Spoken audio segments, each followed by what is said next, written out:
The young man in front of me was just engaged in an exhilarating game on the court when, in the next moment, he felt like he saw Jesus Christ. A gentle push from an opposing player caused him to fall backward, and no matter how much he was called, he wouldn't wake up. The boy's parents, seeing their son in such a dire state, hurriedly took him to the hospital. However, the attending physician was not Dr. House, and he didn't have a single patient that day.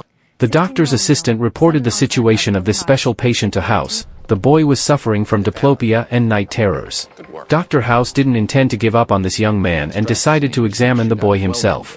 However, the boy didn't have the injuries or signs of abuse that House expected.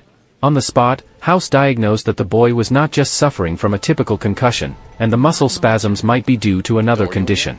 Late at night, the boy experienced another episode of night terrors. Dr. House personally performed a toe procedure on him, startling the boy into a more alert state, and conducted another MRI. The doctors discovered that there was no damage to the boy's brain, leading them to suspect he might be suffering from some form of sclerosis. However, that night, the boy found himself alone on the rooftop, muttering about being on the court and almost falling off the edge. He was saved by a passing doctor. This incident made the doctors realize that the situation was becoming serious, and they began intense discussions. Yet another problem arose. The boy experienced severe auditory hallucinations during the day.